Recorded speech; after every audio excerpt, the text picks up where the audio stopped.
Let's talk about finding materials for your fix and flips. We've talked about why you should do it. We've talked about funding your deals. We've talked about finding your contractors, but as soon as you find a contractor, they're going to say, what do you want it to look like? What materials you want to use? And that's what we're going to talk about today. So the very first thing we're looking for is what's popular. If you want to know what's popular, turn on HGTV. It's no secret. As of this recording, I think light gray walls, quartz countertops that are white, and white cabinets are still popular. If tomorrow black walls and red cabinets are popular, that's what I'd be doing, okay? I always stick to what people see on TV, and that does not necessarily mean that it's expensive, okay? It just means that's the color combinations, that's the style that people are looking for. If it's subway tile or herringbone floors or whatever it is, that's what we want to stick with, okay? For me, I'm doing a lot of starter homes and maybe even one level above a starter home, so I'm still just doing what people normally see on TV. That's the common route, okay? I'm not trying to do anything crazy in order for my own personal bias to kick in, because to be honest with you, some of the color schemes we use and materials we use, I'm not a huge fan of it, but that's what's popular. People love it. That's what I'm doing. Which brings me to my next point, which is house appropriate. If you guys especially are doing anything like luxury flips or a secondary home, okay, you need to know specifically what are those type of homes have to have in order to get that price point. So do they have to have a 3-car garage? Do they have to have a swimming pool? Does it have to be quartz over granite? Does it have to be an island? Does it have to be open concept?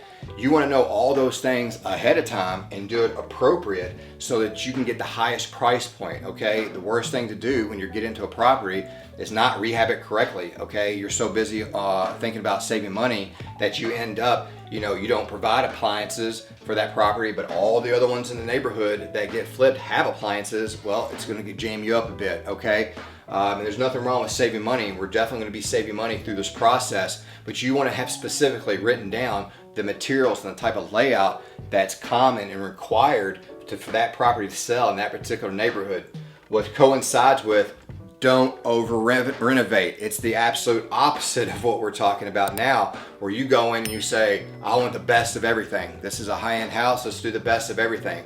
It may not be required. You can definitely get some diminishing returns, guys, by not focusing on the plan and just over renovating. There's no lack of ability to do that. I've definitely made that mistake, and it can cost you a ton of money, and it can even cost you your entire deal to just blow up, okay?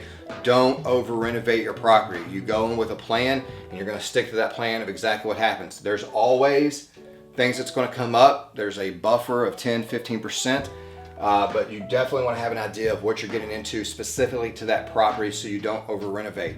The next one is, if you don't know what's going on, stay as neutral as possible with your color schemes so that anybody can move their stuff in.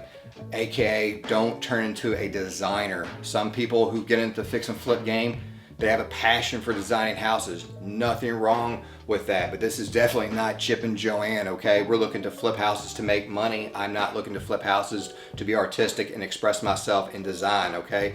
Absolutely nothing wrong with that, but we want to know that going in. I've seen rehabbers get into a property and say, well, I've already done some herringbone floors in this property. I don't want to do that again, whatever. Who cares? That is what we're doing. I'm cookie cuttering the same ones over and over again if it's what's required in that neighborhood, okay? And the last thing we're looking for is always sourcing discounts. There's nothing wrong with going to your local Home Depot or Lowe's and buying the products, okay? But there's certain things I can simply buy on Amazon, like vents or light switches or knobs or whatever I can get at great discounts, okay? And I'm gonna source, is there a local guy who does flooring that's cheaper per square foot? Is there a countertop guy who's gonna be cheaper on materials? You definitely will do due diligence on your materials. If I just leave it up to the contractor, guys, he's definitely going to mark it up, and there's nothing wrong with him doing that, but you can really blow up a project by just paying too much for materials, especially if there's a giant gap in material prices. And you definitely want to watch out for just paying full-blown retail without sourcing any discounts.